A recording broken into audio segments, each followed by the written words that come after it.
Need something to warm you up during this cold weather? Welcome, I'm Rose Oatley, and today we're going to be making a delicious green pozole, which is a Mexican soup made with chicken and hominy.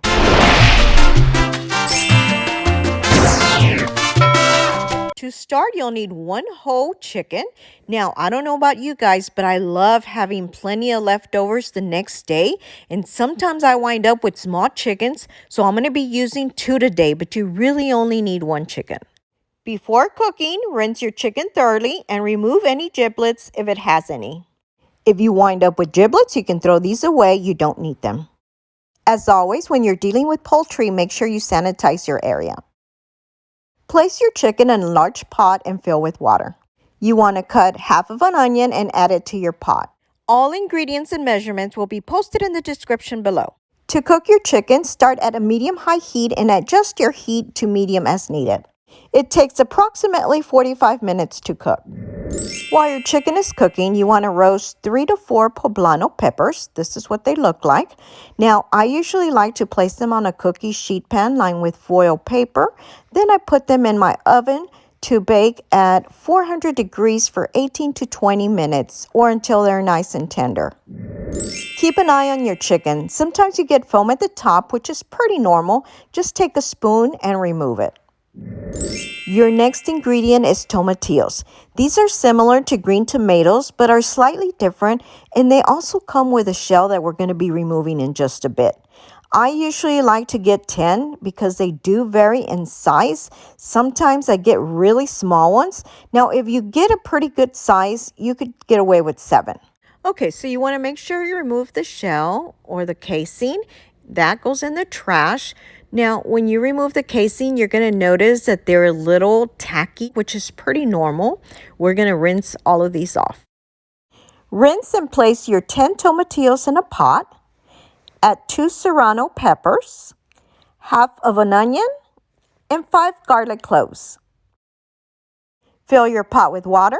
You want to cook them until they're soft, and I'll show you what they look like once they're done.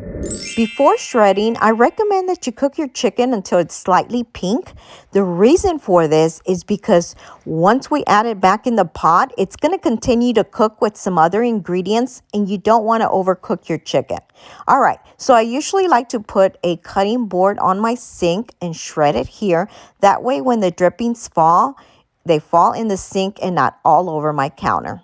These big forks come in really handy to lift your chicken out. I found them during Thanksgiving at Bed Bath & Beyond. I'm going to see if I can find some similar and post a link for you below in the description section. By the way, don't throw your broth away. That's part of your soup.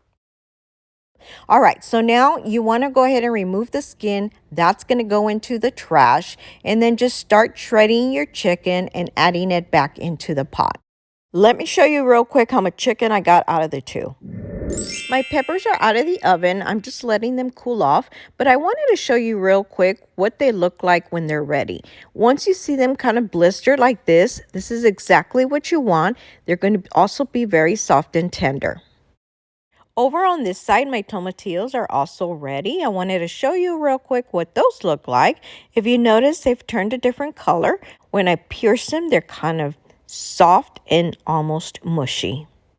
Once done, you want to remove the water, but do reserve a little bit of water to kind of help blend them later. Once your peppers cool off, you can start deseeding them. And I like to just take a knife and put a slit right through them and then remove the top seeds and the stem. And then you could either brush off the seeds or do like I do. I just run it through my faucet to remove all of these seeds. And we'll do this to each one of them.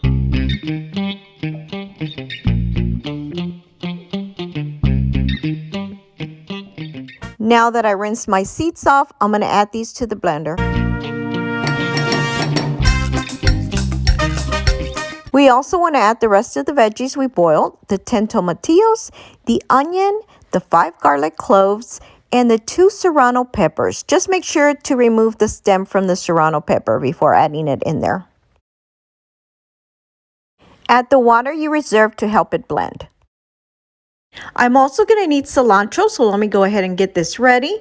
Here I've got one bush and I'm just trimming off the bottom part that goes in the trash. And I think I'm going to take another bush and cut off maybe about 1/4 of it. So it'll be 1 1/4. Since my blender is full, I'm going to go ahead and blend this real quick before I add my cilantro. Now that I have more room, I'll add my cilantro, and I can already tell that I need more liquid, so I'm going to go grab a cup of my chicken broth and add it in here as well.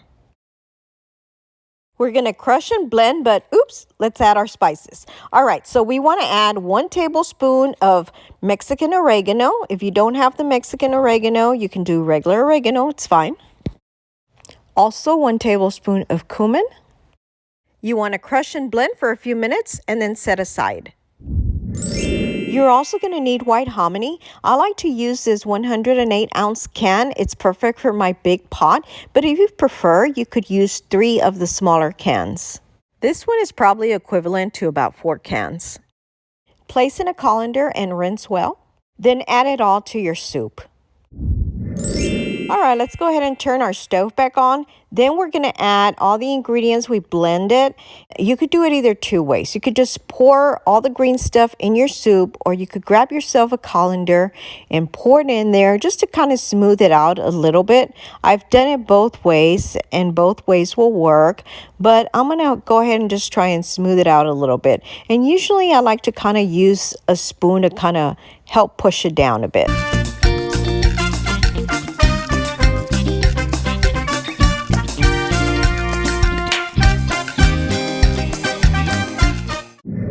Now I'm ready to add my salt, and I'm going to be adding 2 tablespoons of kosher salt. Kosher salt is just slightly stronger than regular salt. You just basically want to salt it to taste, whatever salt you like, and a little bit of pepper, but not too much because I've got serrano peppers already in there. I'm also adding 1 tablespoon of Mexican oregano, and you can add about 1 teaspoon to 1 tablespoon of cumin as well. I also like to add 1 tablespoon of chicken bouillon. This is optional. You do already have chicken broth, so it's not needed, but I still like that little extra flavor.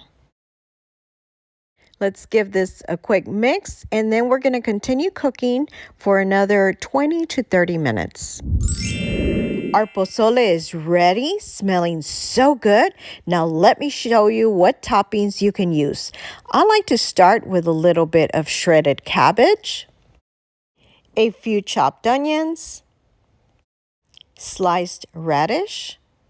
You can eat with tortillas or do like I do and use these tricolor tortilla strips. Squeeze a little bit of lime. And by the way, if you end up adding a lot of serrano pepper and your pozole is too spicy, the lime will kind of help a little bit. All right, guys, the moment of truth. Let's give this a taste test because I'm dying to have some. Oh my gosh, this is so good. I know you guys are going to like it. Please be sure and give it a try. And don't forget to share with your friends. If you haven't already subscribed, please be sure to do so below or hit my little picture on the side. Also, don't forget to hit the little bell to get notified of all of my new videos. And please be sure to check out these links on the side. Share with your friends. Thanks for watching and your support.